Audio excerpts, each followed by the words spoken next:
Hello everyone, আসসালামু আলাইকুম। সবাই কেমন আছেন?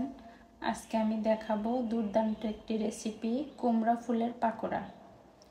তো কুমড়া ফুলের পাকোড়াটা কিভাবে তৈরি করলে সবথেকে মুসমুসে এবং মজাদার হয় আমি চেষ্টা করব আমার এই রেসিপিতে দেখানোর জন্য। তো আমি এখানে কয়েকটি কুমড়া ফুল নিয়েছি। এগুলো আমি ফুলের ভিতর থেকে রেণুগুলো বের করে এগুলো পরিষ্কার করে নিচ্ছি। তো দেখতেই পাচ্ছেন কয়েকটা ফুল আমি কিভাবে পরিষ্কার করে নিলাম।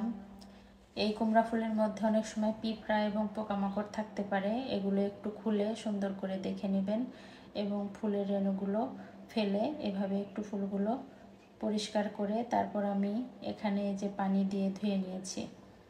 ভিতরের দিক দিয়েও একটু পানি দিয়ে সুন্দরভাবে পরিষ্কার করে নিতে হবে।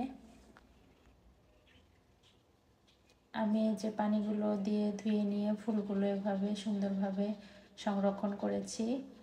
তারপর এগুলো রান্না করার জন্য আমি এখানে একটা ব্যাটার তৈরি করব। তো আমি এখানে 1 কাপ পরিমাণ বেসন এরকম চেলে নিচ্ছি। ঘুরিয়ে ফিরিয়ে চেলে নিতে হবে, ভিতরে কোনো গোটা গোটা আর ময়লাগুলো থাকলে সেগুলো বের হয়ে যাবে। তারপর আমি এই বেসনের মধ্যে একে একে অ্যাড করব মরিচের গুঁড়া, একটু হলুদের গুঁড়া, একটু লবণ, ধনিয়া গুঁড়া আর জিরার গুঁড়া। এগুলো আমি একসাথে সুন্দর করে মিক্সিং করে নিব।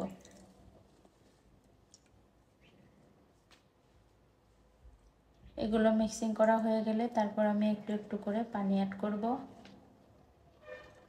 একবারে পানি দেওয়া যাবে না, একবারে বেশি পানি দিলে ব্যাটারটা নরম হয়ে যাবে, ঠিকঠাকভাবে ব্যাটারটা তৈরি হবে না। তো আমি এখানে একটু একটু করে পানি দিয়ে এই যেভাবে ব্যাটারটা তৈরি করে নিলাম।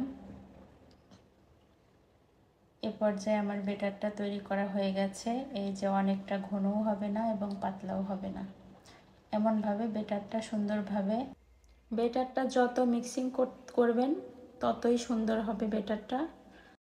এই যে দেখুন আমার ব্যাটারটা ঠিক এরকম হবে, পাতলাও হবে না ঘনও হবে না।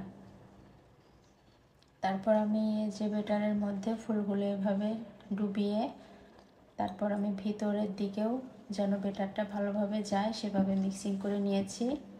তারপর আমি একে একে ফুলগুলো ভেজে নিব। ফুলগুলো একটু বেশি তেলে ভাজতে হবে, না হলে ভালো একটু মুসমুসে হবে না। এই যে আমি ফুলগুলো ভেজে নিয়েছি। এই পর্যায়ে আমার কুমড়া ফুলের পাকোড়া একদম রেডি হয়ে গিয়েছে।